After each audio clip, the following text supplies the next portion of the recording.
clients as of yesterday. So that was like a cool little addition.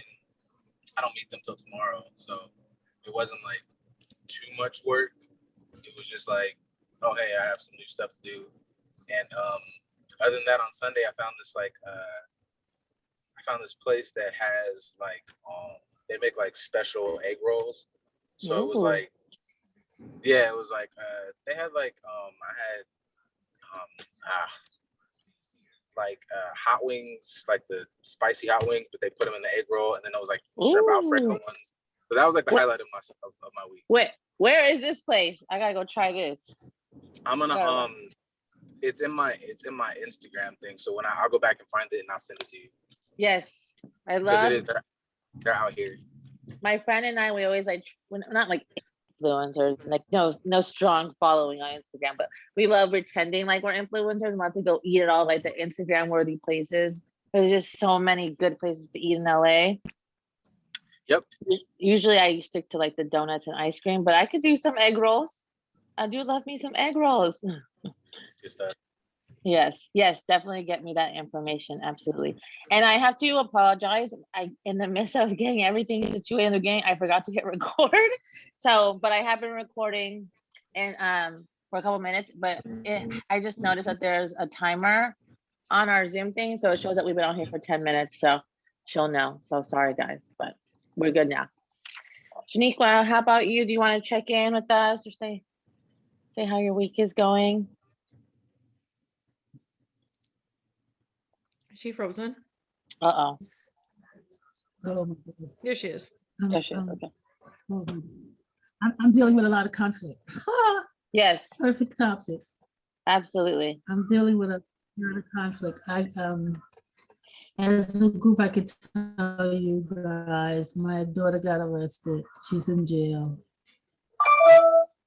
So I'm dealing with trying to find a lawyer for her and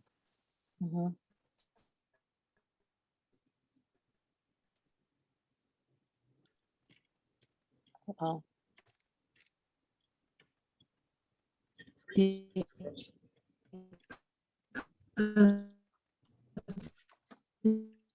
Of my grandson.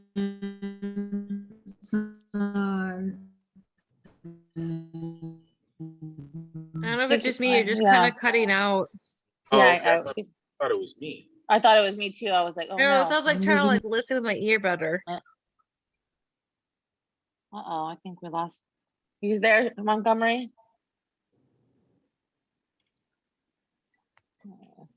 She might have to get, exit come and back then come back. Okay, let me just message her really quick.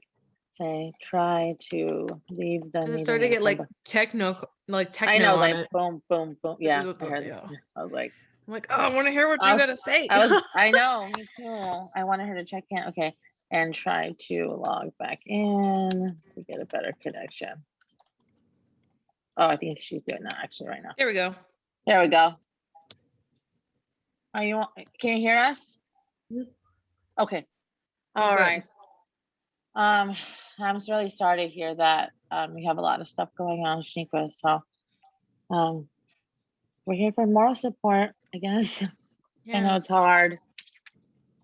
You just gotta be there any way you possibly can, and just reminder you're there for her. Obviously, she could have made different choices, but you're there regardless. I think that's the most important thing, and just know that you're there. Because I know my father's personally in prison, and obviously I didn't support his choices and everything, but I'm still there because I'm not going to allow that one action to define the rest of his life. It's not going to take away all the good he has done.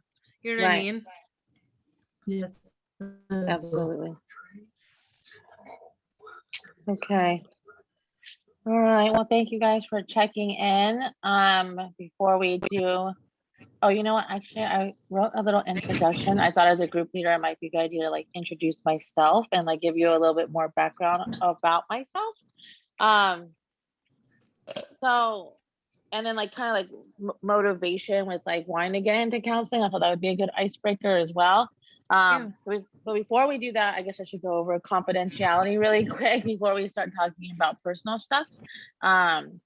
So I actually have an informed consent form from a previous counseling class. So I just want to go over it and make sure that we can all verbally agree. And then if you guys can write in the chat, or maybe since you're driving and just say like, I verbally consent or whatever, you know? Okay, so we're just gonna agree to the following statements. I don't want you to crash on like the 110 or whatever. I consent to. Just pass the 110. Oh, okay, you won't be crashed on the 110 then. Okay, so these are the following statements. I consent to video audio recordings being made up of mock counseling sessions and to these recordings being made to aid in the growth of counseling knowledge and skills. I consent to the excerpts from these recordings or descriptions of them being used by the Grand Canyon University faculty and staff for the purposes of supervision, research, and/or teaching. I understand that any part of a conversation that is recorded and/or written down would be kept anonymous. I will not disclose any information that may identify me in the mock counseling session recordings. Obviously, we are, because our instructor has given us permission to do so. So just kind of ignore that. Sorry about that. I understand that if the recording of the mock counseling session activates any suicidal ideation or other potentially harmful thoughts, I will reach out to a professional in my area immediately. Neither GCU, the college, nor the counseling student will be held accountable if I harm myself. So if you guys verbally consent, Tim, since you're driving, if you could just say aye, and then the girls, if you guys can write in the chat, I verbally consent, that would be amazing. Aye. Aye, aye, aye. And as far as confidentiality goes, there are limitations for confidentiality. If you were to admit that you were going to harm yourself or potentially cause any harm to another, it would be in my best interest to reach out and let my direct supervisor know, which would be Dr. T. Okay, thank you guys. Thank you, Heather. Appreciate you guys. So my name is Sarah, and I'll be leading tonight. I think it would be just a good idea just to give a little bit introduction, maybe motivation to being a counselor, just so we can establish some like trust in the group, and then we can discuss our topic for the night. So me, like with my mental health journey, after I had my daughter, I had really bad postpartum, like really bad. And unfortunately, it like caused all these problems in my life. I started drinking heavily and just really attitude and like really like hating myself and hating my child and hating my family and just really miserable. Shanikqua, I can understand a lot what you're going through. I had some similar situations with my daughter's dad, and unfortunately he's no longer here with us anymore. And that happened 3 weeks before I had my baby. So when everything happened, it was just a nightmare. And by the time she came, I was just a complete mess. And 3 months after she was born, my family did an intervention. I ended up going into treatment myself, which is why I have so much experience with groups and I have so much knowledge. But it definitely changed my life. And I was able to regroup myself and pursue my counseling career because I just want to help individuals who kind of went through the same thing I did. Because I think going through mental health journeys and becoming successful and being an example and living like a clean, focused lifestyle can really just motivate others who are in the seats or in treatment or, so forth. So now I work for a behavioral health service company and I work for a reentry program. And I care so deeply about the mission because I see other women who went through a similar situation that I did or who are going through the CPS system or DCFS as we call it out here. And I can help them and motivate them because, I was able to get through all my stuff and I have a great relationship with my daughter. And I think that it's important to be a good example and not just my biggest motivation to keep going. And because of that, I'm grateful because I actually know what it's like to be on the other side of the counseling system. So, I've been in inpatient service, I've been in outpatient, intensive outpatient, aftercare, therapy. Heather and I, you discussed, we did the EDMR or EMDR. Yeah. I've done eye CBT. movement, decentralization. Yes. Yeah. Rapid movement thing. I've done it all. Yeah. So that's kind of a little bit about me. When I was in treatment, I got a close relationship with God and started working for a Christian ministry as well, which is why I wanted to go to GCU because it definitely aligns with my values. So yeah, that's a little bit about me. What are you guys' motivation for becoming a counselor? Heather, do you want to start? Sure. Well, I would have to say I kind of, like you said, we all kind of feel like we all try to, if we're in a good place, to kind of pursue what we've all been through, and kind of relate, because it kind of provides a different kind of depth and insight that you may not get if you don't experience it, whether it's, yourself initially or somebody that's close to you. And I came from a broken home, and I think we all have to some capacity, like Right. whether it's a domestic violence and, that drug addict, with my father and stuff in the prison, like that's where he is now. But, sexual abuse, I mean, the list can go on. I'm not going to go into it in great depth, but I do feel like that when you are in a good place, and it's can be really beneficial to the community, so you can show, like you said, that you can achieve good things. It doesn't have to define you. You don't have to Right. be the victim. You can be the survivor, as you often hear and everything. I don't even necessarily even say it that way. I don't allow it to be like, I'm a survivor. Like that's all I am. Like I'm more than that. Right. But more or less just kind of I like the challenge and trying to help and generally really help and understand people. And that's why my career path has kind of been all over the place. I went from, a medic to police officer to in the military, and then now working for child protection, and now counseling, because I just want to do more than I can in my capacity, because obviously we're limited with time frames and what we really can do for people. So that's kind of where I'm at. Thank you, Heather. Thank you for sharing. I don't know. Heather's just on my left, so I just like keep going to her. So, Tim, with the sunshine behind you, like a little I know. angel. Look at you, like a little halo. What's going on? What's your motivation for becoming a counselor?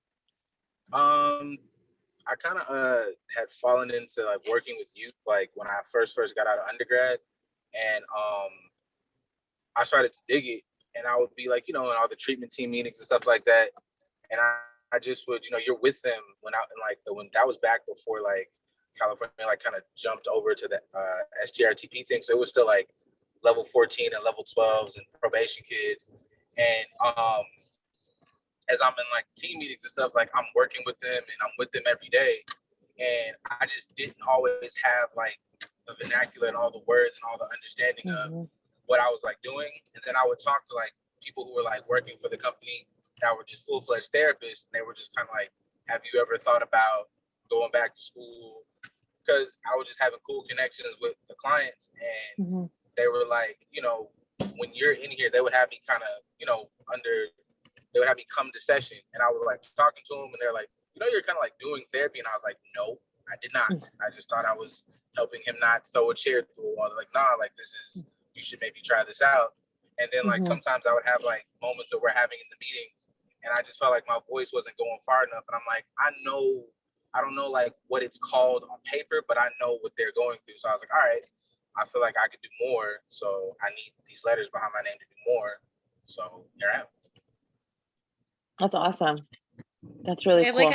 I like how you said like you want to like you didn't realize what you're doing, because I know that's how I felt with CPS and stuff. I mean, we go over like motivation interview, like that's like the biggest thing I see.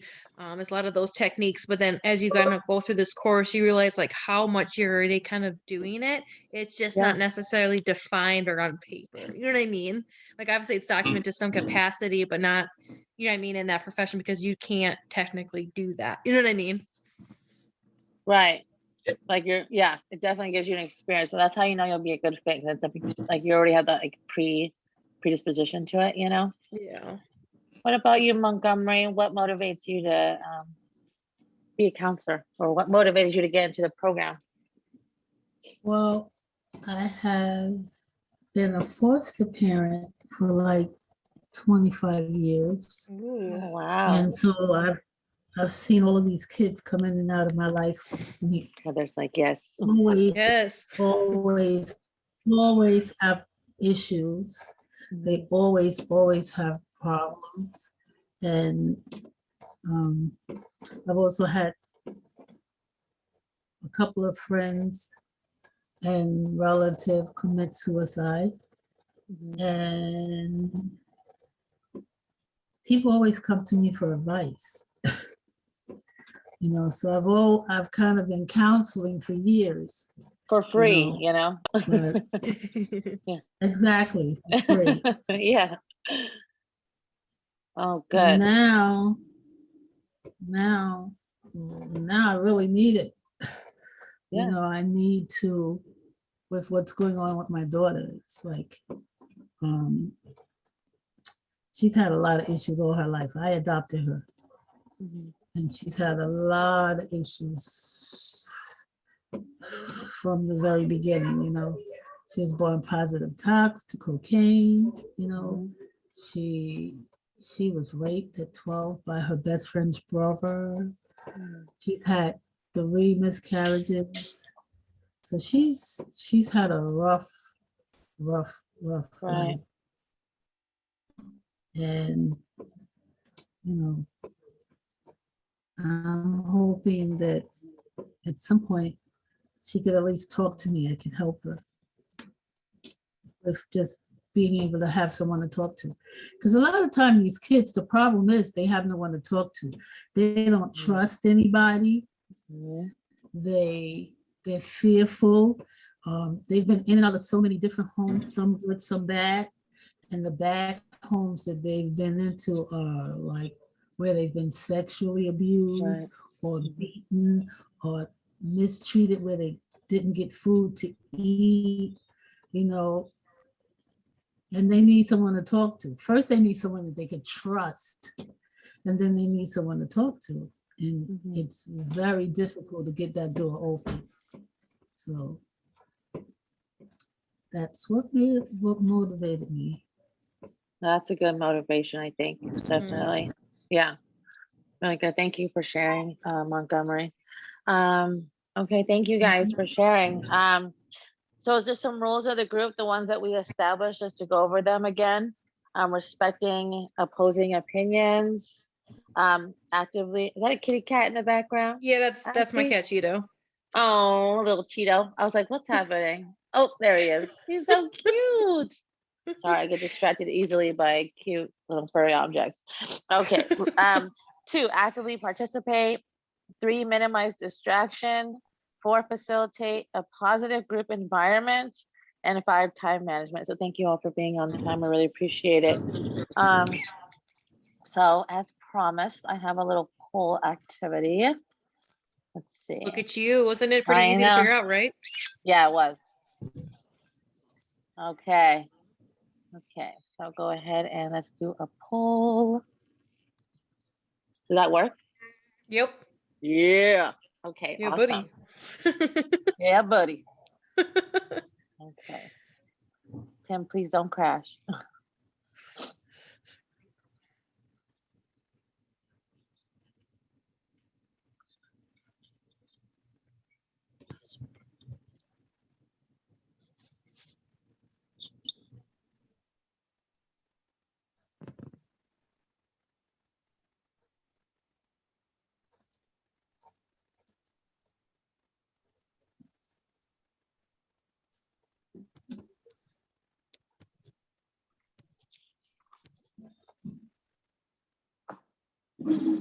Nice stupid thing.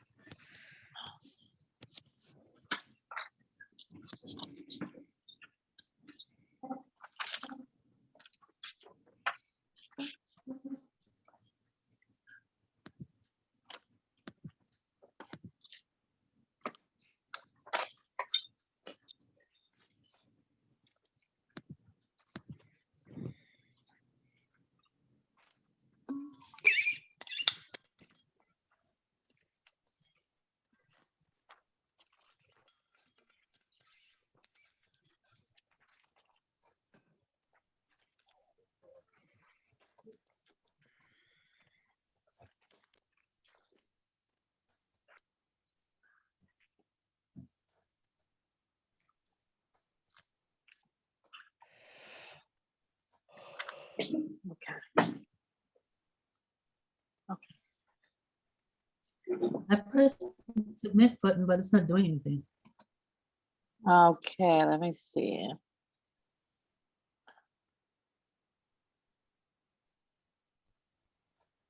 Go sit in Yeah, there. it's Just not consider showing staying. that. I only have two. Let's see.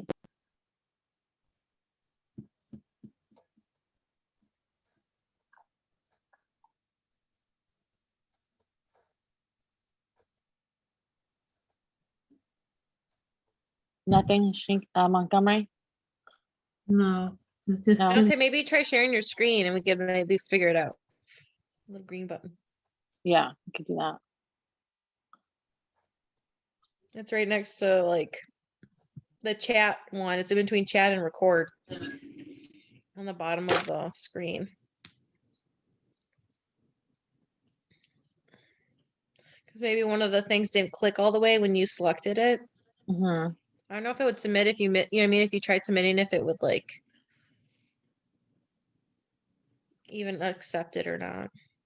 Well, it's okay. I think if you can't figure out, we can always like discuss it and then we can kind of go from there if it's like a huge problem.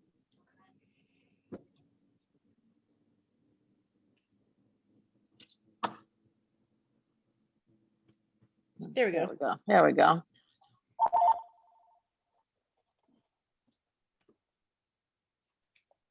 Okay. I wonder if the Zoom thing's not showing up anymore. Yeah. Where's her? The app, Yeah, where's the like the Zoom meeting? like the screen, the meeting screen. Yeah. Hmm. Because you think it would show up. Yeah. Oh, I guess not. Yeah. That's weird. You That's think weird. it would. Yeah. I'm all trying to click on her tabs. Like you want to like, let me do this. I was like, let me try. Okay. Well, it's okay. Montgomery, we can just Do kind you of see discuss it? and Try clicking on the Zoom button because it seems like your browser is open. Clicking on the bottom of the page.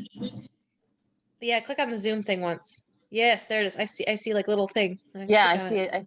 Go ahead and hover over it and then do the maybe meeting controls. Is that what you're looking Yeah, at that's there? what I thought maybe. Yeah. What Okay, is let's that? see. Oh, it's like being something different. Okay. Yeah. Psych.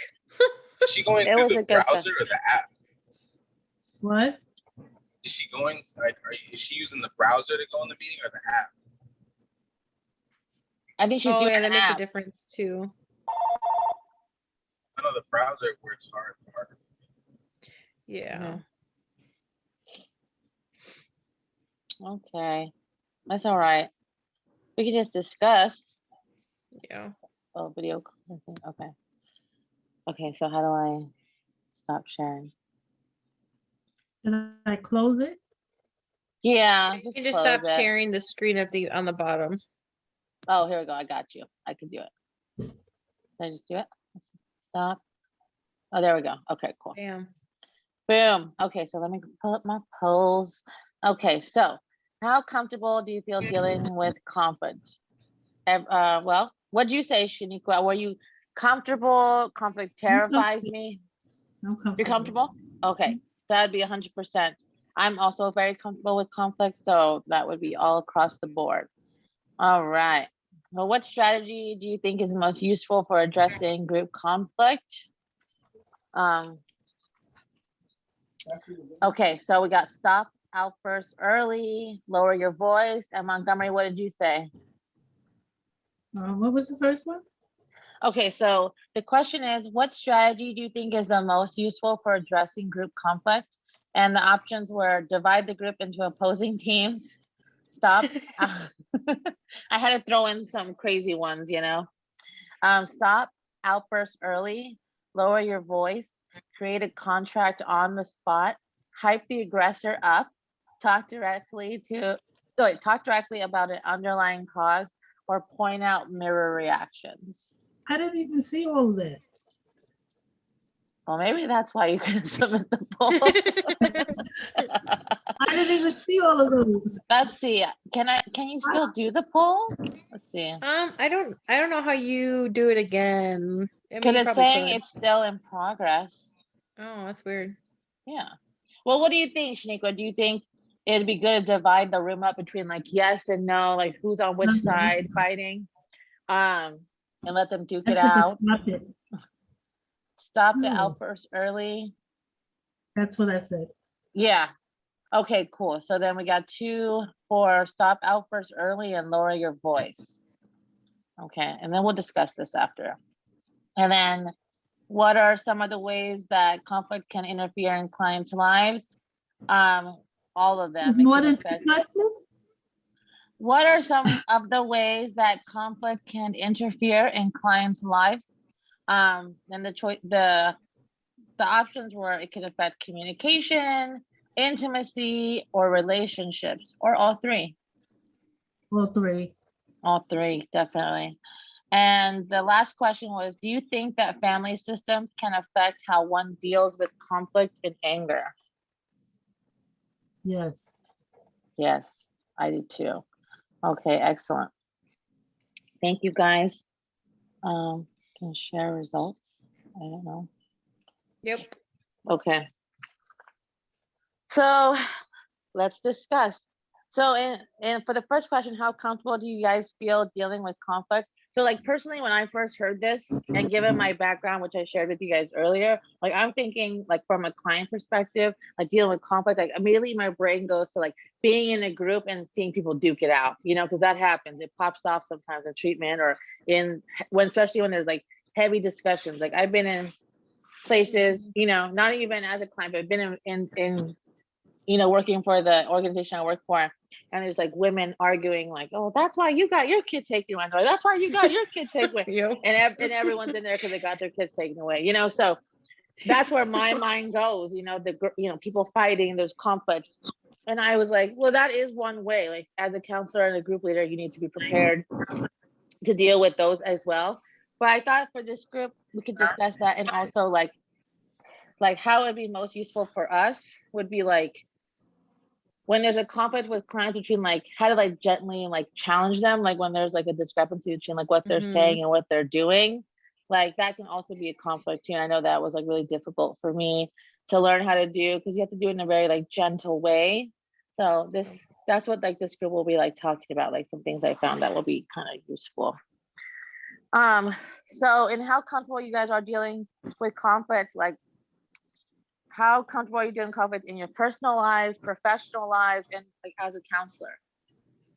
So Heather, what do you think? I think obviously the hardest conflict is obviously when it comes close to home, especially when you're trying to be considerate to the other person's feelings. Like I know my spouse and everything, I know I had some conflict because there was a time with this whole COVID thing. I became very resentful because I was working full time, going to school full time, and still doing all the other duties, and he was just not doing anything. Because he was going through his own like, you know, muddle and everything and trying not to like create conflict and try to figure out ways to approach him without letting my emotions get the best of me, because everyone's is able to manage things differently, and I'm kind of like an overachiever. Not that I'm trying to talk myself, but I can cope with doing a lot of things. That's what keeps me going, actually, not stopping. Right. So I think that would probably be the hardest conflict. I know at first when I started working for CPS, it was hard with conflict as it relates to when parents would come back at me, or I had an incident where I was confronting a parent about their lack of progress in their case plan and getting their child home. And a counselor came out of nowhere and showed up on site. Very unprofessional. I reported her, obviously. But like I was honestly gassed by it and everything, and dealing with that kind of conflict when you're expecting that kind of professionalism from another professional. I think I did struggle with it not then, but now I feel more comfortable with it. But I think that was really hard for me. Not so much the clients coming back at me or like, I made progress, you're not giving me any progress. Like, well, you got to do something. Right. But I think when you get it from other professional, I think it can be kind of hard sometimes, especially when you're genuinely trying to do everything and they don't understand because they just got involved. Right. Outside of that, I feel pretty comfortable. I honestly love it. I think that's why I like my job, because I like the challenge and trying to figure out a better way to get to them. Do you think that there's like, it's easier for you to deal with conflict with clients because like with clients, like there's like a system that you have, like there's an algorithm for the time that they need for case plans, you know? I have a very close friend that's social worker, so she tells me all about it. But like, you know, like there's certain like evidence-based stuff that backs you up, like, okay, yes, you went to treatment, but like you're not doing A, B, and C on time. Whereas when Right, yeah, people because we have like our little like continuity book, or we call like the yellow dog book, like what progress looks like. Obviously, it's very baseline. You have to have like, you know, evidence supported, but there's like a framework where it's at home. It's like it's a lot more lenient, I would say. Mhm. You know, so it's kind of hard Yeah. to just kind of not let your emotions get the best of it. Like, oh, it's okay, you know, you didn't do the dishes or clean up put your socks in the basket, kind of like stupid things like that. But Oh, right. mhm. Definitely. I could see that. And then what about as a counselor? Like, how comfortable do you feel like in this type of setting, like dealing with conflict with between two members of the group, and then also conflict and discrepancies between what a client is saying and what they're doing? I feel pretty comfortable just because of what we do generally, and I do run into the issue where I actually have clients like run into each other, so that makes it very interesting. Oh, yeah. Yeah. There's like an underground CPS party, like they all hook up. I don't know. Whoa. What's up in South Dakota, man? I'm just saying, I had 3 clients line up, and like when you start, you know, creeping on Facebook just to make sure they're doing okay, you Right. realize like they're all connected. Like I connected one of them today. I'm like, what? Whoa. Mind Mind blown. blown. Yeah. Yeah. And then everyone puts everything on social media, so it's very easy to track everybody, you know, and see what they're doing. But yeah, no, I feel pretty comfortable just because of my line of work. Obviously, I probably feel differently if I wasn't in the position, because you don't really, I feel like you don't deal with this kind of conflict that's so intimate. Mhm. And I don't think people realize that, because I mean, it's their whole life, it's their children, and you're just, I don't Yeah, definitely. know. Absolutely. We lost Montgomery. So Tim, you are up. How comfortable do you feel dealing with conflict in your personal life, professionally, and as a counselor? I mean, overall, pretty comfortable. I mean, my personal life, I'm not necessarily like one to run from conflict. I usually like to try to nip it in the bud if I can. So Mhm. I've never really been like one to like avoid conflict. Only time I ever like I'll maybe like postpone it if I feel like it'll, boil over if we're not gonna get to like a resolution. Like if it's in the heat of the moment and it's like, oh, I can see this going left, then I might suggest like, okay, we're gonna address this later. But I'm not necessarily one to like avoid it, because I don't like lingering issues. Because I'm like, if we don't address this, even if I don't want to, like this has to be addressed, because I'm like, this will turn into something later, or this will fester, or this will be something that, say if it's just like me and like a friend, like this will be something that we probably could have talked about now, that later we might, that's how things get excessive, like, Mhm. because we let this fester, and now, you're ready to fight because somebody sneezed hard, but that's because you had 50 different things that you guys never addressed.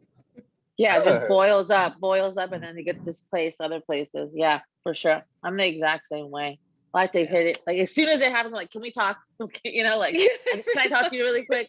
Just like my best friend always knows. Like if something happens, I'm like, can I talk to you really quick? Just like get out of the way. And then we talk, it's cool. Just like you said, it just boils up. So I totally can agree with that 100%. Yeah, like I'll usually try to set, even if it's people I like don't know. I'm like, okay, my only thing is like, if we're gonna talk about it, like, we have to talk about it to resolve it. I'm Mhm. cool on like people venting, and I'm like, get it off.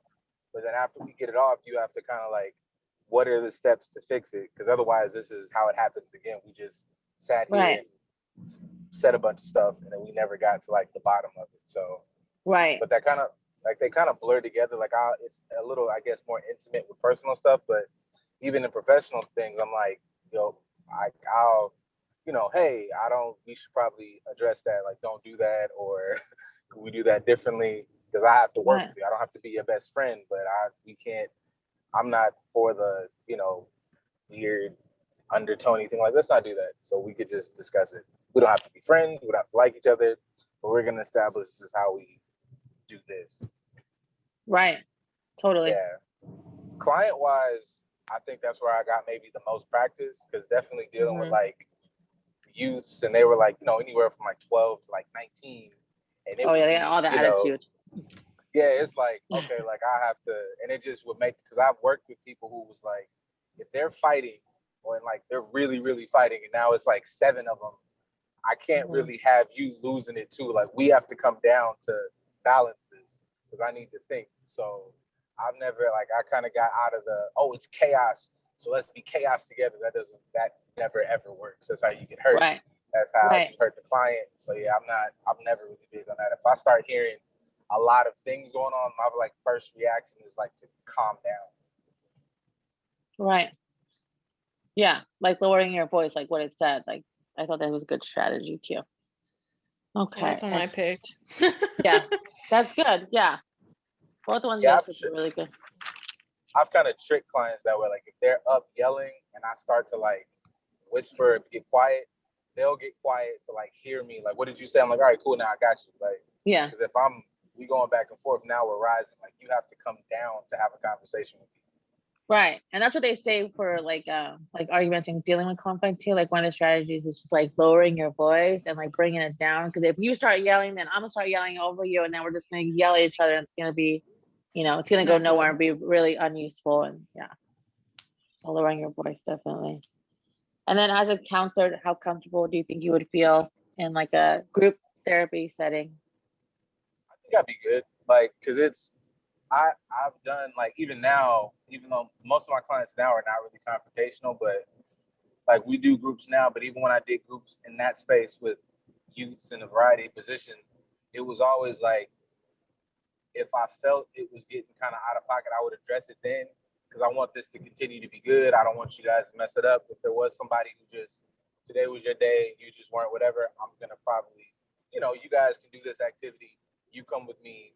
And even then, I'm gonna try to address it with you. But I'm comfortable with like, let's get this. It's still kind of the same thing, just adjustments for the environment. But go ahead and knock this out because we don't want this to grow. And the idea is for all of y'all, to get better. So it makes no sense for me to just kind of sidestep it because it's gonna be something I'm gonna have to keep addressing, and that's gonna make it all like bad consistent. I'd rather get it out.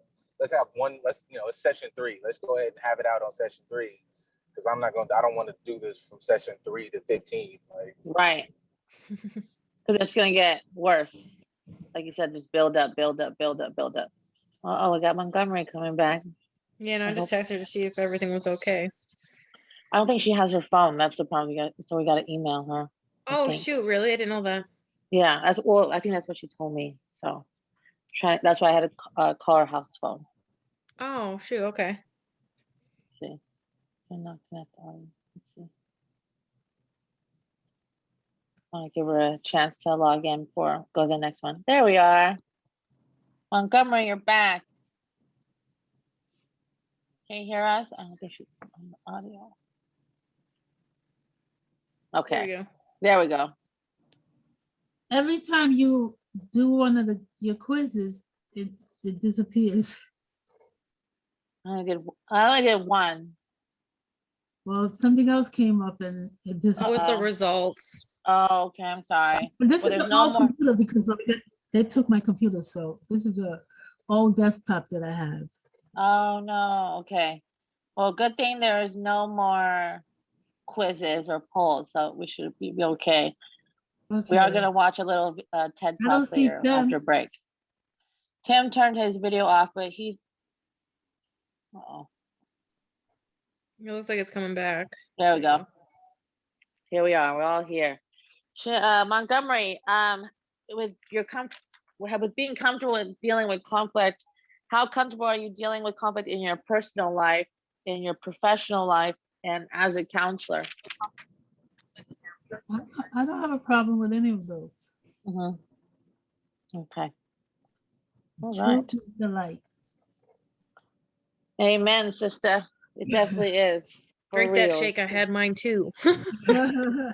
Yes. Truth is the light. Can't fight the truth. That's true. Very true. So, second question, what are the strategies that you think would be useful? So one of the strategies out there that they were talking about on the poll was mirror reactions. And I didn't really know what that meant, so I had to look it up and see what they were talking about. So emotional mirroring is I guess, a strategy that you could be aware of when you're dealing with group therapy. So it's like emotional mirroring. And it's like unintentional. It happens when there's like two friends that have a similar issue.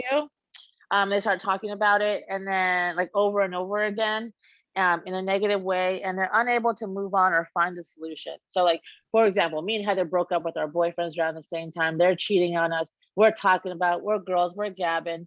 But we just kind of get in this vicious cycle of just like not being able to stop talking about our cheating ex-boyfriends, and we can't really move on because we're stuck in this like addictive cycle, talking about it and getting caught up. So that was something definitely that they wanted to, make a point of in group therapy to look for, because if the problem just keeps going back and forth, and it becomes like bigger, and in the group, like if two people are sharing some issue, they would just take on each other's like fears and worries. So it'd be good to deal with that as it comes up.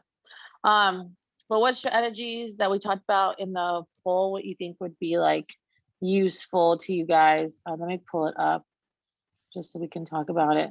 So there was obviously the dividing the group into opposing teams and hyping the aggressor up were just like trick ones that I threw in there.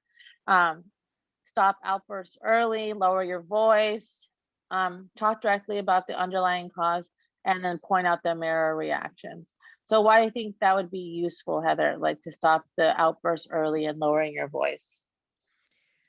Because kind of like we all kind of realize that if we keep leveling up or trying to match the client, they just want to go louder, and that's not going to bring it down. Whereas maybe they'll be more self-conscious about how they're reacting. Because I know I've dealt with some really irate clients, and I'll do that. I'll lower my voice and calm down and just kind of remind them like, I'm not yelling. We don't need to yell. And maybe we need to take some time to kind of just decompress or whatever, just kind of using a soothing voice, because as we all recognize, like, we'll just want to get louder. It's kind of like when people are talking, like they'll just want to talk louder so they can be heard. Like, I hear you. We don't need to yell. Just kind of doing those like reminder cues and just using a very calm and low voice. Because I think you can't really center anyone or stop anything until you get them to kind of be kind of aware of what's going on in order to kind of ground them again. Sometimes I'll use like visual things too. Like actually, this one client was just completely irate, and I had this sign that says, "Don't look back." And I literally grabbed the sign. I'm like stop like focusing on, like I literally like stop looking back. Like we're literally not going that way anymore. Like we're moving forward, and that's the direction we need to go. So we need to lower our voice and stuff. And I found that to be very beneficial for most cases. Obviously, like Tim has mentioned too, sometimes they're just so escalated. You sometimes just gotta have to like walk away and take a deep breath, or because there's no calming them down other than having maybe some silence and space. I think that, sorry. That's okay, go ahead. I was gonna say, I think that if you just sit there and look at them and let them do whatever and don't say anything at all, just sit there and look at them, and they realize they're not getting the attention that they're seeking, because that's usually the case. And when they stop for a moment and say something like, "Are you done?" Yeah, like lowering your voice so low that it's silent. Yeah, I kind of use that on my grandson all the time. I let him scream and whatever, and he kind of looks at me like she's not reacting. And right. Are you done? Yeah. And then it changes the whole attitude. Right. Just gotta let people get it off their chest. I can see that. And then what about, how could it be useful to talk directly about the underlying cause? Tim, we kind of touched base on that. Do you have any thoughts? Yeah, it worked. Like it's worked for me a lot of times. Like, and it's helped. Like, if I know the underlying cause, I can like understand the client and I can like de-escalate them better. Like I used to have a kid, and he was like super violent. Like, and he would like, it got to a point where it was like he would break like literally anything in the classroom, and we never were able to like really fix up the class because he was like tearing stuff up. So it took me a minute. Like I had to read his file and all this other stuff, but I had to watch him for like a week or two, and I figured out like his trigger wasn't just I like to tear stuff up, because he was getting a rap for being like just a destructive kid, but his trigger was food, because he was in a group home. So, Mhm.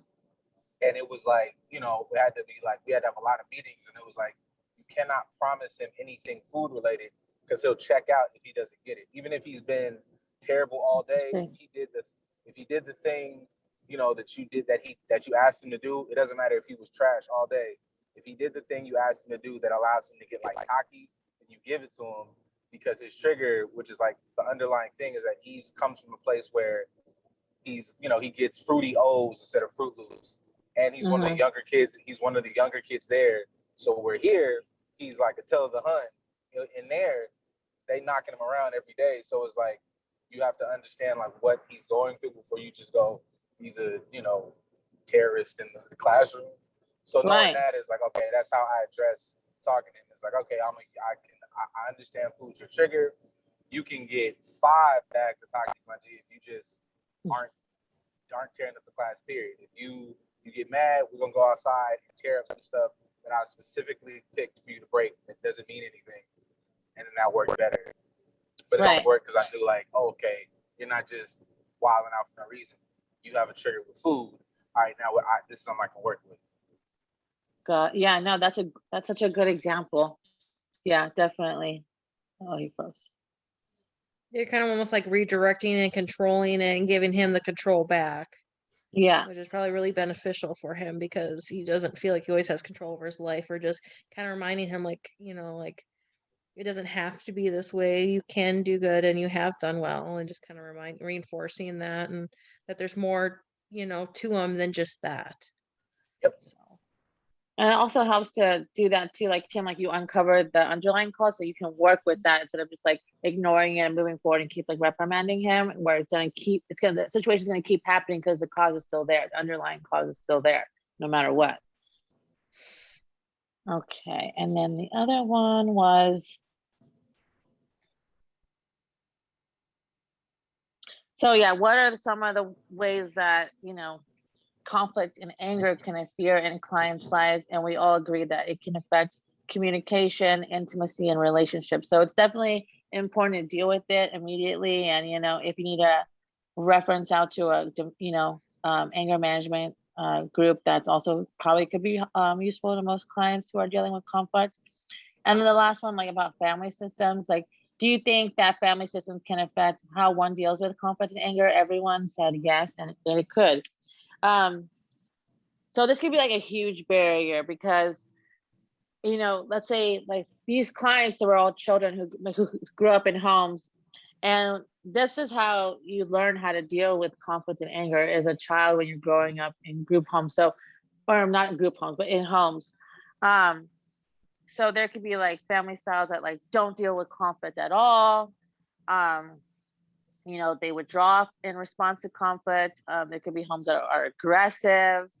They exhibit angry behavior, and it could be copied by the children.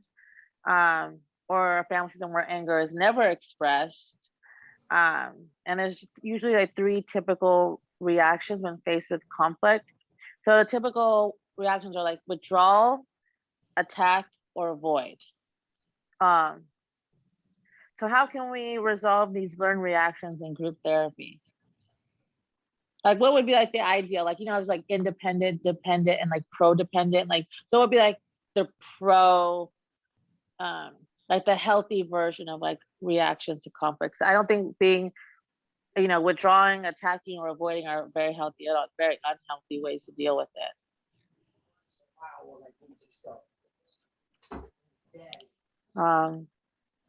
How do you think are some ways that we can resolve some learned reactions in group therapy, Heather? I think probably just doing kind of like, but I think the biggest thing is just educate on what are like some appropriate responses, like coping mechanisms and everything, kind of just taking that, you know, just giving the acknowledgement that sometimes you don't have to deal with it right there and then, and sometimes it's better to just wait, but also just reminding that there is a period of time that is appropriate, and not like just letting it just kind of like fester and stuff, like Tim was saying. And then maybe just kind of showing them that there's different ways you can deal with conflict. It can be one-on-one. I've seen techniques where The counselor. Who's What is this? that? Is that the counselor? The teacher, maybe? No, that was me trying to go on my daughter's. Oh, okay. I was like, okay. I was who's like, that? what? Like, how did she get in? We're being hacked. We're being hacked. I heard you say pineapple. Oh no, I was like, oh no, I should have put a password on this. Please don't hack us. What I thought about some other things is like conflict. Like sometimes I read some because I bought some books and stuff to support just more further education. They talk about like different activities, like giving each person like 15 minutes and just kind of like going back and forth and dealing with conflict and getting their voice out, or writing it down, or having kind of like a mediator. I think there's so many different ways. It kind of seems you got to find that middle ground. What works for both people, because not everyone may want to deal with it the same format. I was going to say, I think it also depends on the person, because you can't use the same formula for everybody. Yeah. Right. Because of their personality. So what might work for one might not work for the next one. Right. So you first look at the personality of the person that you're dealing with. Yeah. And then decide which is the better way to deal with them. Yeah, like reversing those, like, and unlearning those behaviors might be like more of like an individual therapy kind of thing, because in a group it would be kind of hard, right? Well, no, because if you're in a group, usually you kind of know the personalities of your group. Right, kind of that screening process. Yeah. Right. So you have an idea of what kind of person, what kind of personality each member of the group has. Yeah, so very good. Know that, then it's like, okay, I can't use this strategy one on her but I can use it on him, Mm-hmm. Yeah, definitely. Well, Montgomery brought up the good point. Like sometimes the conflict can be external, like separate away from the individual, like having that, like maybe someone do some role playing, or having other people kind of provide some other feedback about it, different interpretations and otherwise perspectives on it. Right. Definitely. What do you think, Tim? A lot of times I've used just like various ways like communicate it, because sometimes like if and it's helped if I can like pull the two aside as opposed to have it in front of everybody, because sometimes people feel embarrassed or people don't want to be that vulnerable in front of like a group. So if I've been able to like, okay, you two are the one having the problem, I need to talk specifically to you two about it, and then kind of allowing them to, even in that like little space, like set the rules, like say what you feel, say what the problem is, at least from your perspective. Don't try your best not to be as disrespectful as possible. And then I kind of have played like mediator between like, okay, when you said that, do you mean this? And they'd be like, yeah. So it's kind of like almost playing interpreter, because some people don't always have the language or verbiage, or I've done that. Like if you get super frustrated, you can't exactly articulate what it is you feel. So kind of using like proper communication of like, okay, say what's bothering you. I don't give a, yeah, you do. Like it's cool that you give a damn. Explain what it is you give a damn about, so this person can understand your perspective, and y'all be like, we really didn't have an issue, or we have a misunderstanding, as opposed to a real problem that you just misinterpreted. Yeah, that makes sense. That's true. All right. Well, it's 7:01. So if you guys want to take a 15-minute break, and then we'll come back. 10:01. Oh, well, sorry. 9:02.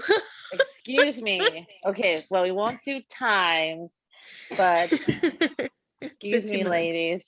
15 minutes. Okay. That's universal across the board. Sounds good. See you guys back in 15 minutes. Bye. Bye. Okay.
Yeah, you asleep?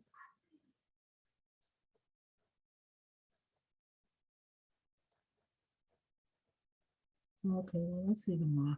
I'll just have a, no, I only got 2 minutes because I'm in class. I had a 15-minute break. So I'll see you in the morning. Okay. Bye.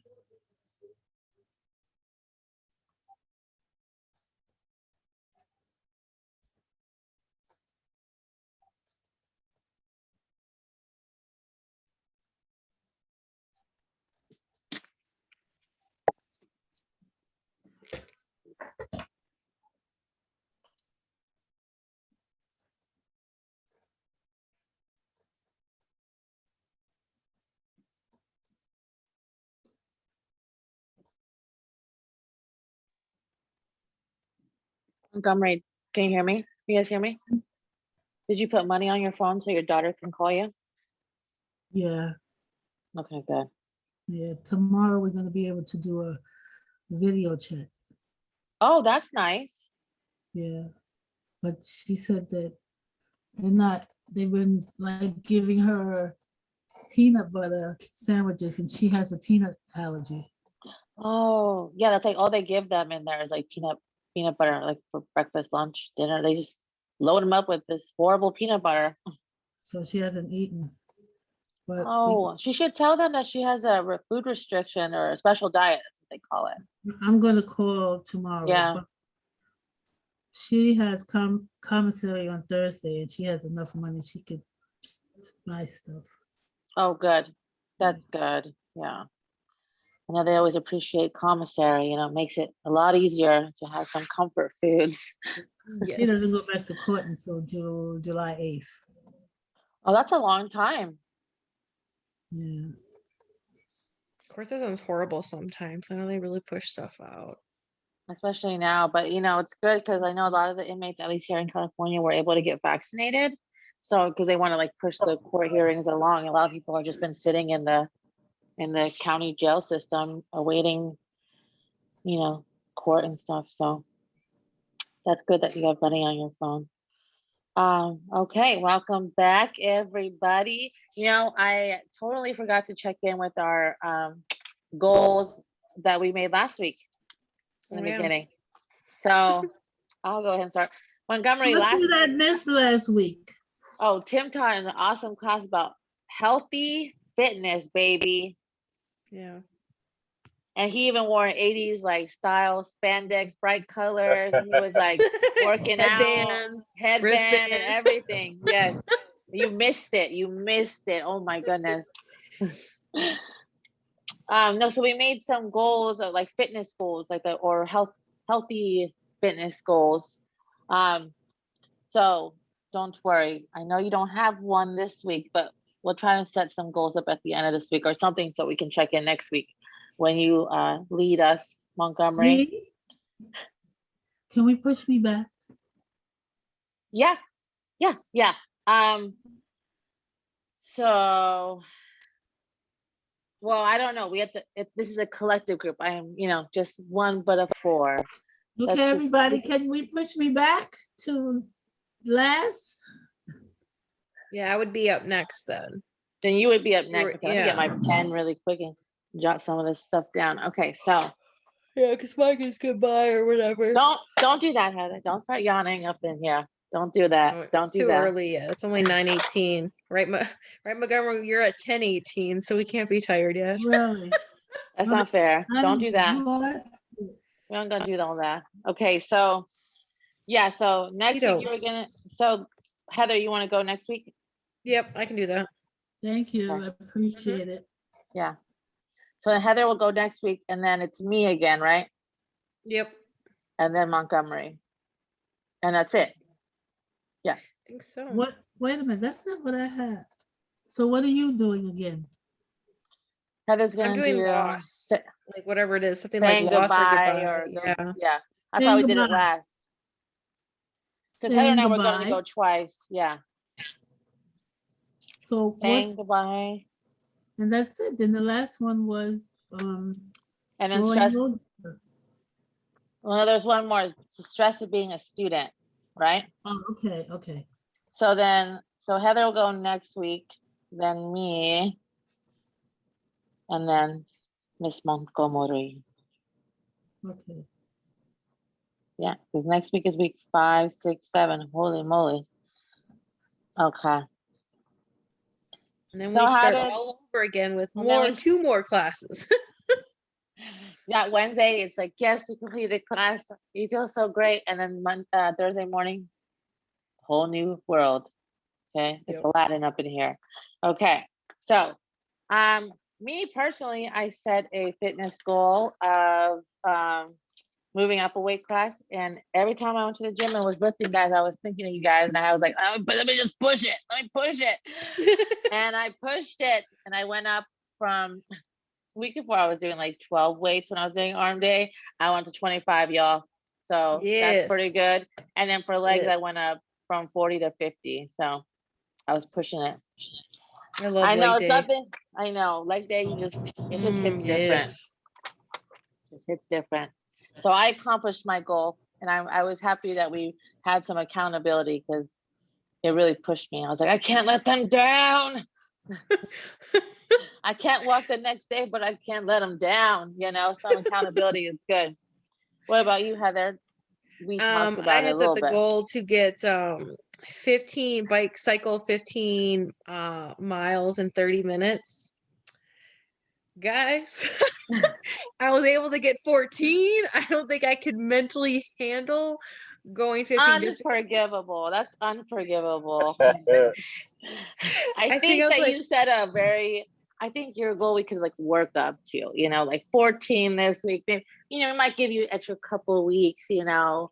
I just want you to realize that would be like 2 minutes a mile. No, I do realize. You almost gave me a heart attack when you told me. Absolutely. But yeah, I think you know what, maybe I could accomplish, but I think I need to take a break from the site because I'm starting to get burnt out on it too. Like it took everything in me. I'm like, because I started biking, I think I was like 11 minutes in. I'm like, oh my god, I should take this opportunity and just knock it out of the park. And then I was like, oh man, I was cycling like a mad one. I thought probably the wheels were gonna come off and I was gonna go off the second floor because I was like, I'm gonna get it. I don't know if a mile in 2 minutes is even healthy, you know. Is it even possible? Are the wheels gonna fall off? Like, are you gonna die? Am I gonna see you on TikTok, like one of those videos of just like zoom going off the machine? Lady takes it from stationary Yeah. to in motion. I'm gonna see you on the news. South Dakota woman. So I think I'll come up with a different goal. I think I was Yeah. just kind of, I think I was kind of like the final, like, I'm done cycling. Like I accomplished something. I can move on to something else and then come back to later and have like a different goal. You know, Yeah. like maybe having like, see how fast I can create, get a mile done with the highest resistance. Cause usually I kind of fluctuate between like the like medium to high, depending on what I'm doing. I don't usually go with like 5 or 10 because I feel like that's too low. Yeah. So maybe I can do it that way. But what about No, I do Mr. like Tim? Mr. Harris, talk to Yes. me. So Talk to us. I did mine. But I definitely should have. I felt like I should have like started at a lower weight because it made the rest of the workout. I was like, oh, there's more leg stuff. Because I Yeah. start with lunges, and I was just, Uh-oh. We're frozen. oh, I should probably have done it rest, or maybe have built up to this. So, oh, did I freeze? Yeah, You're good just a now. little bit. You're good now. Oh shit. Oh, but yeah, that part. So technically, I finished my goal. That part worked. The rest of the workout, whatever. But that part was done. Okay, so now we know about goal setting, maybe making some more realistic goals, y'all. So we'll have to come up with some new goals at the end of the meeting today. Well, I'm proud of everyone. Yes. Heather, you blow my mind, girl. You cannot be my gym partner. You cannot. You just cannot. I would die. But it's amazing. You're awesome. Superwoman. Yes, Okay, that's what my mom always so- says. I love that. Okay, so now I'm gonna give Tim a run for his money, as you guys made me do, polling and a video, and I even found a TED Talk. So I'm like right up there with you guys. I I know, love TED Talk. right? Okay, so I'm gonna share my screen with y'all. Wait, how do desktop? Do I do desktop? Okay, share. Okay. Allow the app. Oh no. Maybe I should have done this earlier. Uh-oh. I just thought I could push a button and like it would work. That's not the case. Why don't you send It the should. video in the chat box, and then I could like put it. I could do share screen or something. Oh, okay, that works. You're so smart. Okay, so let me get the. Okay, here we go. Okay. I'll have to fix that for next time then. I got you.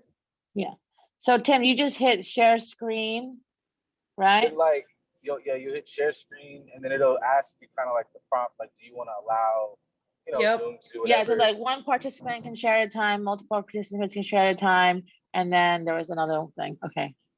Yeah. Oh, okay. So here, then I go. Okay, that's Heather. Okay. We don't need to watch advertisement. Oh, food.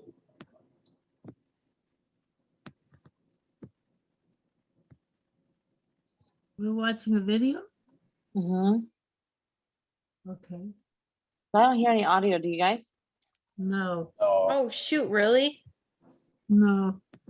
Man, I wonder how I can do. That's weird. That 'Cause is you should be weird. able to hear audio. Yeah. Okay. Okay. Here we go. Now it's saying preferences. I don't understand. Oh, shit, hold on. Privacy. Okay, hold on. Let's see. Okay, let's Settings. try this again. Okay, choose screen. I could do subtitles. No, yeah, get into it. Okay, let's see. How many participants? Multiple. Okay. Right. That's so weird, though. It should allow like the audio to come through, because like when I did I know. mine, That's what I was trying to see. Like if they're annotate, remote control. Share sound. Haha. Okay. Haha. Okay. Let's see. Susan and I have spent over Oh, 15 yeah. years working with hundreds of business leaders and their teams. Our clients actually call us the team doctors because we focus on the health of the team in order to get to smart business results. Well, there is the one that refers to us as the dentist. That is true. I think she just hates conflict, not us. I'm not sure. Let's hope Okay, sorry. I was trying to like make sure it was a big so. screen. There you go. She keeps bringing us back. So, have you ever been on a team where two people wouldn't deal with each other, so you had to manage around them? Or have you ever worked with someone where you just wanted to be able to have a good debate and they kept taking it so personally? Or have you ever worked with somebody who has always got to be a battle? Like, can't we just get along? In these situations, you might think conflict's the problem. Conflict isn't the problem. It's the choice to diffuse it rather than use it. That's the problem. So today we're going to introduce you to two magic ingredients that if you use them in a conflict situation will turn conflict into creativity in an instant. So just a little bit more about us. Well, we are a team. We've been business partners and life partners for over 15 years. Let's just say we've gotten into a lot of conflict. Oh, yeah. And we do conflict very differently. We approach it differently, and we have different styles. And We can all agree. no, what we can agree on, I forgot my line.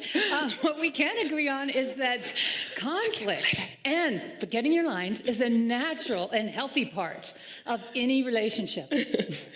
Yes, it's a natural and healthy part, but that doesn't mean I like it. Conflict terrifies many people, and I've been one of those people.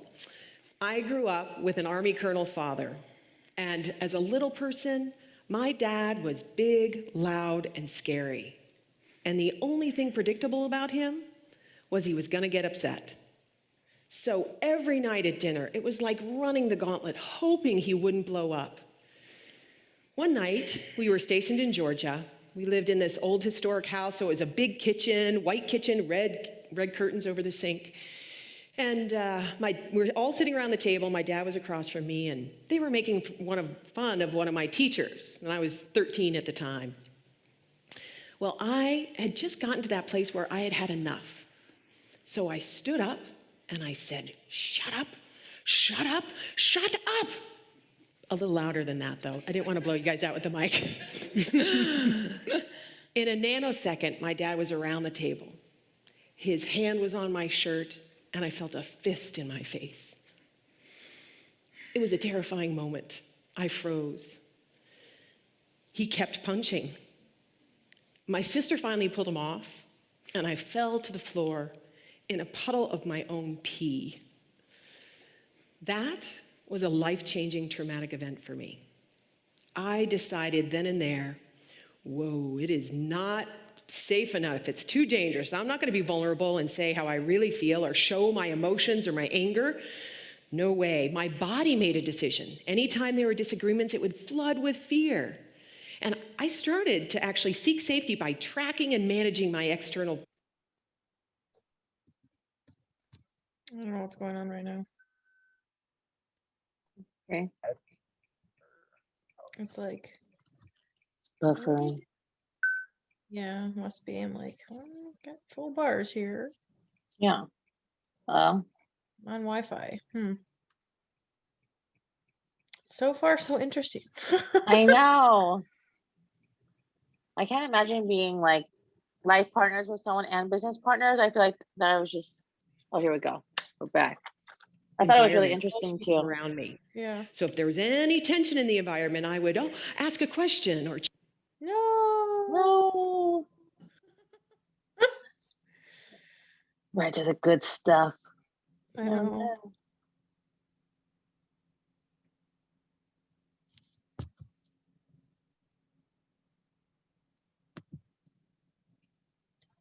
Experiencing interruptions? Yes. Yes.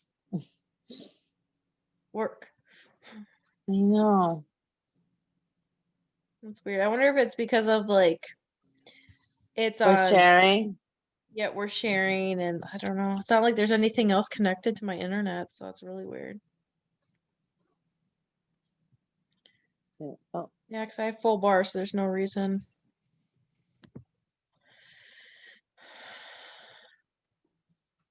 try to go back and then do it again. Yeah, that's what I was just thinking. Like, let's go back a little bit. Go back a little bit. Okay. He made a decision. Anytime Yeah, there were see, it's like disagreements, it would Yeah, flood with Buffing just fear. before it. And I started to actually seek safety by tracking and managing my external environment, all the people around me. So if there was any tension in the environment, I would ask a question or change the subject or rephrase somebody's inflammatory comments so the other person could hear better. I always made sure I nodded and smiled and kept eye contact. But I took it a step further because I wanted to make sure those power people in my life that they were happy. So I decided, Dope. Oh man. I know I saw it that I was meeting, and I'm like, "Ugh." I know. or Me too. rephrase somebody's inflammatory comments so the other person could hear better.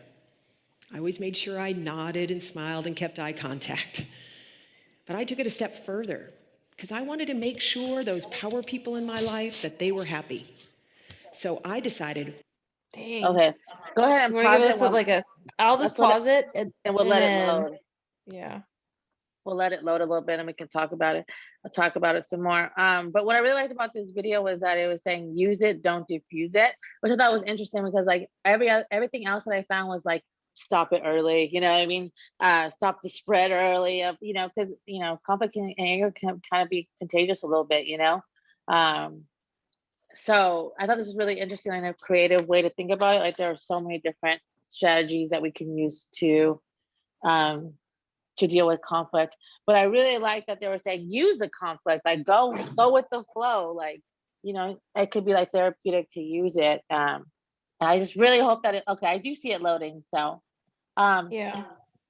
in the meantime, I did look in our textbook and find what it said about confrontation and conflict. So like I was saying, like conflict can also be like not just two people in a group, but like dealing with discrepancies between what clients are saying, what they're doing.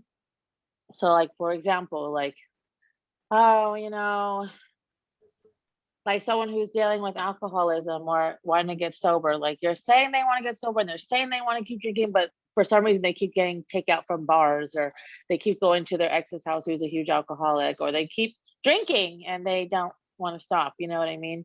Or like I'm sure you deal with other people who say they want their kids back, but they're really not doing the stuff that they are, you know, on their treatment plan or case plan to get their kids back. So it's also something that we deal with all the time. Tim, Shanikqua, I'm sure you guys deal with it all the time.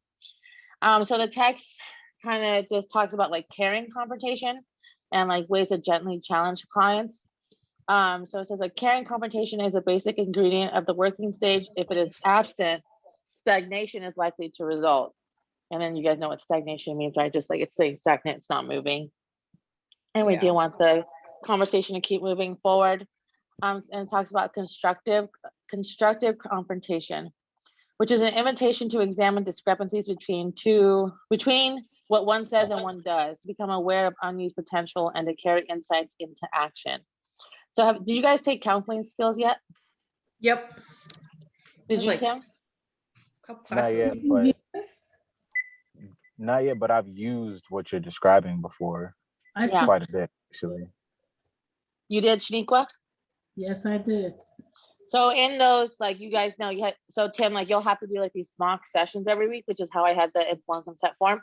And you have to record yourself. And one of the challenges is like call out a discrepancy. So for mine, it was like in the middle of like the heightened stuff in COVID in LA, which you know about, Tim, like when that second wave, that second lockdown. And the discrepancy was like he's really concerned about his roommate kept going out. But he was like, and bringing his girlfriend over. He was really concerned about like the safety precautions, like they weren't being safe. They were going out with their friends. They were not wearing masks in public. They were, you know, being really irresponsible. But yeah, he was still going out with his friends and doing the same thing. So like, but and then for me, I found it kind of difficult to like, because me, I'm a very like assertive, like not confrontational in a bad way, but like in a healthy way. Like, let's talk about this right now. What's going on with you? You know. So for me to do it in like a caring, like professional, gentle way was kind of like difficult for me.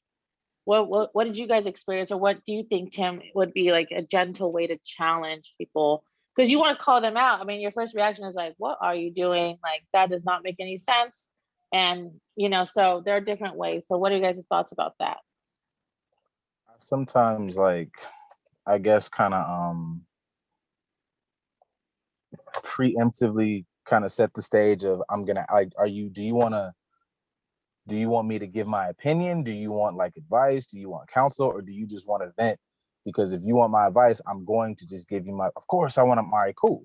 So now that we're talking about it, I'll just like reverse, like, I understand your point. Like, you know, I'll validate what you're saying. Like, I understand what your point is. You have a point here. So would you, do you want to look at it this way? Like I'll talk and I'll have a tone that is, understanding, but I'm still in a realm of like confrontational, kind of like you said, because like I got to kind of poke the bear a bit to get through this. So I can't necessarily be like, I don't know, overly like, oh yeah, everything you did was great, I understand, blah blah blah, because like I get it. But if the idea is for me to kind of sift through this and get to another solution, then kind of got to poke it what you did that may or may not be, the best route, in my opinion. Like maybe you could have tried it this way, which can turn into conflict depending on who you're talking to. Right. Right. And that was a challenge for me. It was like trying to come up with this constructive confrontation that was like gentle and still like a sweet and sour kind of thing, but like make it sound sweet. Like what's the verbiage there? Like Heather, Shanikqua, who took the class, or like Tim too. Like what does that sound like? What does that look like? Like what did you get? Like how would you say that to somebody? I've walked them through it. Like just, you did this, that led to this, that led to this, that led to this, that led to this. Now, if you did this, like kind of making them, that way I'm not like just telling you what happened. Like, okay, if you'd have tried this, what you think would have happened? Probably this. Okay, cool. Now, if that happens, what do you think would have happened? Probably this. So now we're kind of like both a part of getting to, if you would have tried that other thing, probably would have turned out a little better. And I didn't like tell you what to do. Like we kind of did this as a squad. Like you got here. Right. So kind of like playing the tape and like using like evidence, like because you did A, B, and C, D happened, or you're doing A, but you're saying you want to do B and it doesn't work out. Yeah. So like having that like factual, like, bam, shabuya, like these are the facts. Yeah. I got What to do you use that think? sound effect too. I got to use the Yeah, bam. you have to just bam, just kind of boom, and drop the mic and kind of walk out, Nice. Now I got to And get a mic to carry. yeah, Damn. now you have to get a mic to drop. I know it's like a whole thing, Cool. Yeah. Heather, what do you think?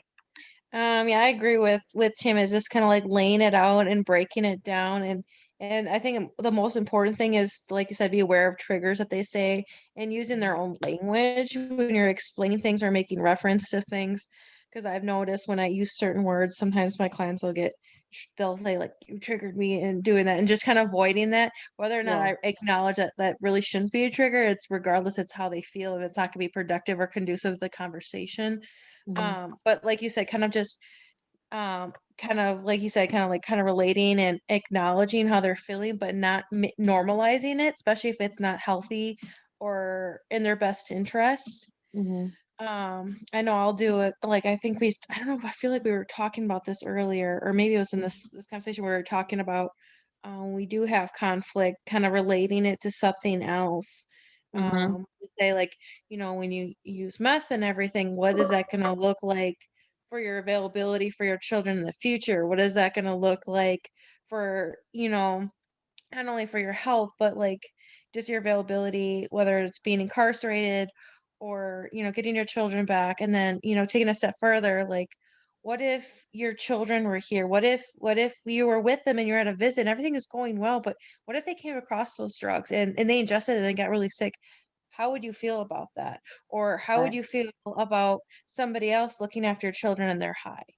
What makes it okay for them but not, what makes it okay for you to do it but not them? What's the difference? Is there really a difference? And just trying to emphasize on that and build upon that. And it's not necessarily taking away like responsibility or that attachment to them, but just get them to think about it in a different respect. I know I've had counselors use the example when it comes to like domestic violence or treating their spouse in part. How would you feel if someone treated your children like that? How is it okay for you to treat your wife like that, but it's not okay for, it's okay for, oh, sorry, it's okay for you to treat your wife that way, but it's not okay for your daughter to be treated that way by her boyfriend or vice Oh, versa. wow. What's the difference? Where's the line? You know what I mean? Just kind of doing Yeah, it that that's really powerful. I really like that example. That's way. really good. Thank you, Heather. What about you, Montgomery? I'm going to use that, Heather. Thanks. I kind of got lost. What I'm was that? sorry. I said I kind of dozed. I'm sorry. That's okay. We're Sometimes, just what was the question? we were just talking about like constructive confrontation, like with clients, like during like pointing out, identifying discrepancies between like, let's for example, what a client is saying or what they're doing aren't necessarily in line with each other. How would you be able to confront a situation in a caring and gentle way to challenge the client to see that there's a discrepancy between their behavior and what they're saying? I think that you could point out to each individual person the other's point of view. Mhm. Like, okay, let's take her side and run the whole story and let the other Mhm. person hear it. Now, how would you feel? Now let's turn it around and put yourself in that person's place. And how would you feel? I think maybe having them see it from a different perspective could be helpful. Yeah, absolutely. That always works. That's like empathy, being able to put yourself in someone else's shoes and see from their point of view. Definitely, that's a good strategy. So we have about 6 more minutes before we start wrapping up in the group. Do you guys want to finish watching or watch as much as we can of the video? I think it's really interesting and helpful. That'll be okay. All right. Okay. Rephrase somebody's inflammatory comments so the other person could hear better. I always made sure I nodded and smiled and kept eye contact. But I took it a step further because I wanted to make sure those power people in my life that they were happy. So I decided I wanted to focus on what they wanted me to become, and I would do that. So I'd been a C or D student. I went to getting all A's. I wasn't an athlete. I went all the way to the frickin' Olympics. I was a Boeing flight test engineer, the most macho part of Boeing.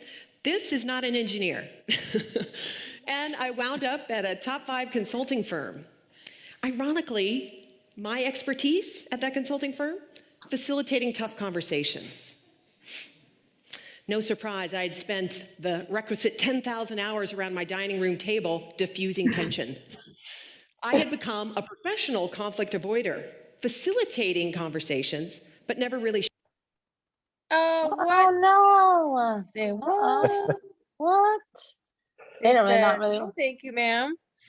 Oh, okay. Wow. That is so makes me so sad. Every time I get really into it, it's like, okay, I'm That's sorry, crazy. guys. Technical difficulties. I'm sure we can all like watch it at our own time. I love TED Yeah. Talks.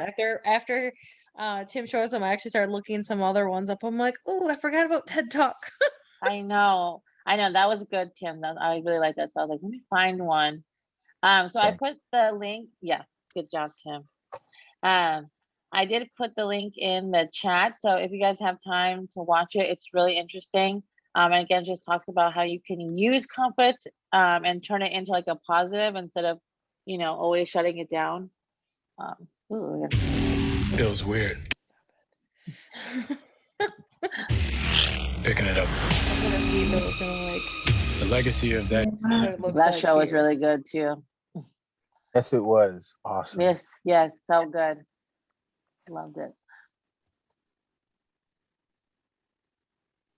It'll work. So I can't remember exactly where we're at.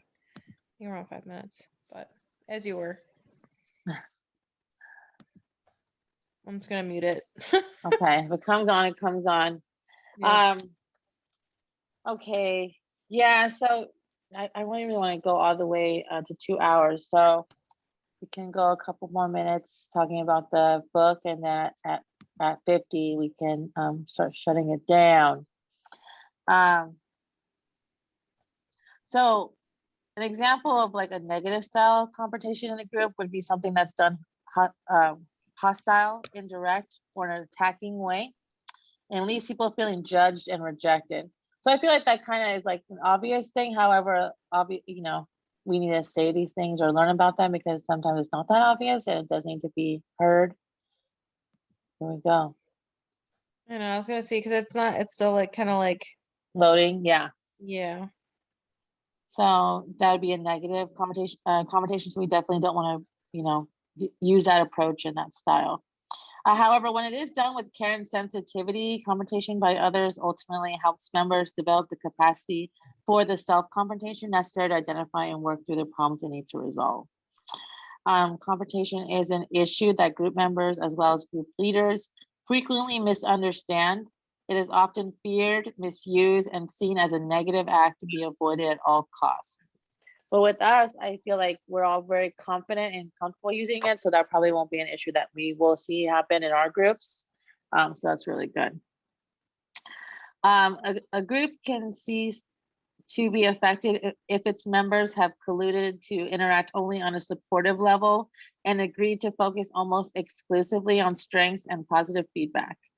The unwillingness to challenge others to take a deeper look at themselves may result in overly polite and supportive exchanges that bear little resemblance to everyday interactions and that provide no incentive for members to extend themselves. So do you think that just means like, for me, when I hear that, it just means like, okay, we're all in a group and we're just gonna be, oh, that was good, Heather, good job, and just move on. Or hey, Tim, oh, thanks for sharing, and that was really positive, and keep moving forward. We're not really like getting under those underline and going deeper than just keeping it on the surface. Yeah. And so, yeah.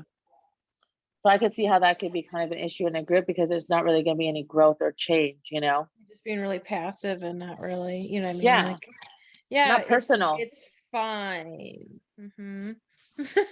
Yeah, because I've been in groups like that, and I've seen groups happen like that where like everyone's like, "Oh, how's your week?" Good. It's fine. Works fine. Kind of like and everyone's like, responding with just K. yeah. K. And that's why like it's so K important. dot. Yeah. What does that mean? Psychopath? What? That's crazy. But I could totally see how that, that's why they say like use open-ended questions, which again is like kind of hard for me because your almost immediate thing is to be like, a lot of close-ended. So open-ended questions will definitely help with that. So yeah, it is 7:50, 9:50, and 10:50, right? All around the world, all around the nation. So let's just kind of wrap it up. You guys have any thoughts about the group or anything about conflict? Any questions you guys have, or what do you guys think about the discussion today? I thought it was dope. Thought you did a good job. Yeah, I agree.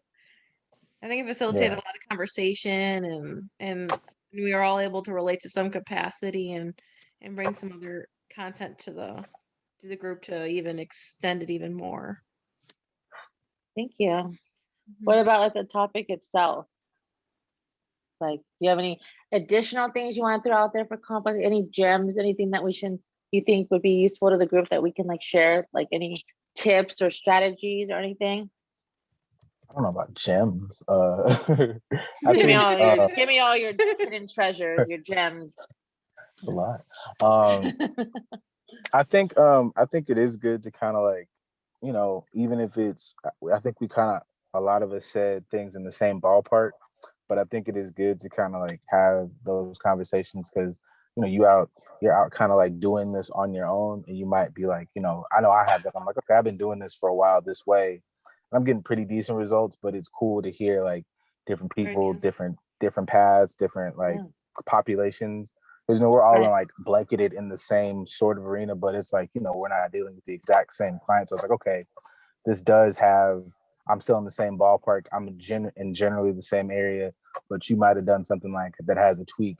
And like a tweak could go like 1,000 miles depending on who you're talking to. So I think yeah. Yeah, that's one thing I really like about our group is that we all, like you said, are like a blanketed in the same kind of field, just different little subsections, but they all kind of like intertwine at some point in time or in the process. I think that's pretty cool. What do you think, Miss Montgomery? Do you have anything to say about conflict? I think everybody has to go through some sort of conflict at one point or another. So, even in everyday life, there's always going to be some sort of conflict. If you have kids, you wake up in the morning, there's conflict. I want to put my shoes on. Exactly. It doesn't matter how old they are or how young they are, there's conflict. I want to eat that treat. My son is walking around right now. His bedtime is 8 o'clock. Why is he still up? That's like conflict. There's always conflict. It's always on and popping, My 2 teenage daughters, conflict. They have different personalities. There's conflict, I have a question if you guys don't mind, because my topic is going to be getting older. Can you each tell me your age? 30. Heather, you're 30. Yep, I'll be. Susan? Susan? Oh, Sarah. Sarah? Oh, I'm 31. Okay, I'm still in denial that I'm in my I'm 30s. 31, I'm actually yeah. 31 now. 31 also? I was like, wait, Heather's lying on her bio. You know what? The whatever I feel a discrepancy. I need to call you out on my this. 30th birthday. And how old are you, Tim? I'm 31. I don't have much Oh, we're discrepancy. all 31. 31. Just 31. 90 babies. 90 babies. That's wild. I'm actually, my son is older than all of you guys. My Heather, son is 23. oh, wild. not that much older. Yeah. Okay. Heather, I was going to practice on you right now about calling you out on the discrepancy between what you're saying and what's really the truth. I was like, wait, hold on. I was like, wait I'm a not 30 minute. anymore. I do that all the time. I'm It's like forever really 27 though. I'm just saying, like 27, that's what I feel. That's what I'll always be. right. Agreed. But Like I guess 31, what? 31 if you want to, be official, Wow. Okay. I got you guys by 30 years. all the years of wiseness, I was gonna that say you're just all the wiser, all the all wiser, the wiser. all the wiser, my dear. Okay. World experience that we don't have. And you're gonna be able to give us some really good advice too, because you're gonna have all the little gems that Tim's holding out on, Yeah. Okay. Yeah. So you'll go in about 2 weeks then, Okay. or 3 weeks. Right. 3 weeks. 3 weeks. Okay, so the goal this week is to go out and get into some conflict. No, I'm just kidding. All right, and tell me about it next week. No, so I was kind of hard to do goals concerning to the topic. But are there any like personal goals that you want to accomplish this week? Doesn't necessarily have to deal with the topic, because I was trying to think of goals that, but it's kind of hard. You can't expect to be able to use any of those. You don't plan. I mean, I'm sure we all will get into some kind of confrontation this week, whether it be with a kid or not. No, I'm just kidding. Well, it could just be like just trying a different approach with somebody that that it's usually it's going to happen. It's whether it's like like you said, like a spouse or your child or client, like try something different.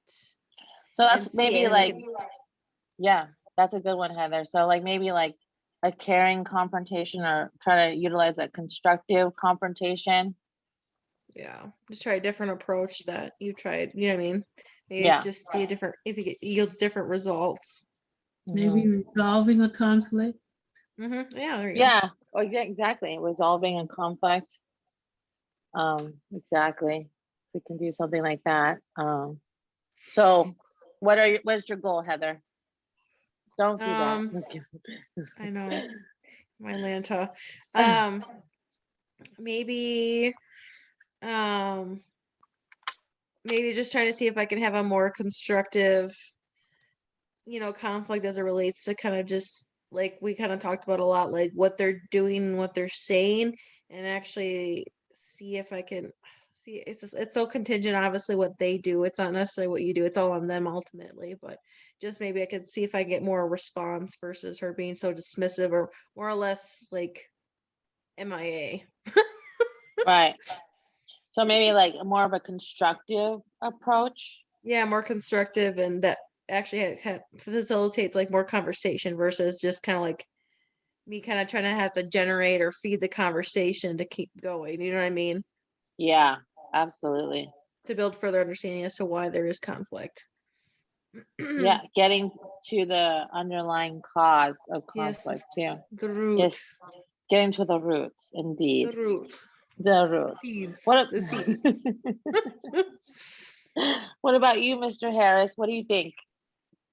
Gonna find some underground bare knuckle club in Yeah. the city Fight Club. and just Number one just rule of Fight Club. We don't Don't talk Yep. about talk Fight Club. about Fight Club. just have a couple random fights. Right. I think maybe if it's not, because I like some of my clients don't necessarily have like, I mean, if I'm using a client, I guess like they don't always have like conflicts with each other, but maybe helping them with like a conflict situation if they're having like their own personal internal conflicts, like maybe helping them with that, like, you know, because that sometimes is like a thing that sparks anger with them, or they're having a bad day because of certain things. And it's like, okay, if you're having like a conflict kind of within how you're thinking about a situation, or I even have that with friends. So I feel like between somebody, I might get a chance to like knock Right. that out. Yeah. Yeah. Yeah, like Heather said, like maybe not necessarily with the client, but like even like a spouse or, you know, your child, you know, so that was really useful. Yeah, that's a good goal. So you said like taking a different approach or like getting, Yeah, like helping somebody find a different approach, even if it's like their yeah, own personal conflict. Like I'm mad about this situation or whatever, maybe not an individual. And it's like, okay, well, maybe try it this way. this way. So, Yeah. yeah. Providing some different insight, like another Mhm. perspective. That's useful. What about you, Miss Montgomery? What's a goal? To resolve a conflict. I'm gonna use my grandson as an example, like how he's not in bed and it's 11. A top conflict is of the urgency. Absolutely. Okay. That We might could, be one of the hardest yes. conflicts. Oh, the struggle at bedtime is real. I can relate. Making a 2-year understand, you know, because now everything is why. Or no. Or no, yeah. This is why. Why? Oh, you're in the why. Why? Why? So it's the no and the why for me, yeah. Why? If he tells you that you're annoying, you're annoying. Mine is, I don't know, but Where do they come up with this stuff? I don't So know, funny. but Who raised those kids, man? They're crazy. know, My right? kid's crazy. He's crazy. The other night I told her it's bedtime. Let's go brush your teeth. She goes, dude, I'm watching Finding Nemo. I was like, what did you just say to me? I didn't watch my show. I know. Let me watch my movie. Dang. Okay. And really quick before we end, because I started timing late, I just want to take a picture of the clock that's on my gallery view because it shows we've been in here for 2 hours and a minute. So if you guys don't mind, everyone smile pretty for Dr. T. Say Pineapple. Let me just zoom in on the time.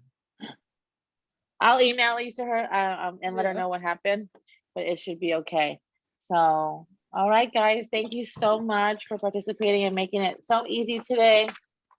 I really appreciate you guys, and I'll do the assignment tonight or tomorrow and turn it in by Wednesday, okay? So then, Shanikqua, all you have to do is assignment number 2. Yep. Okay. Got it. All right, guys, have a good week. I'll see you next Tuesday. Bye. Thank you, guys. All right. Bye. Bye. Good night. Night.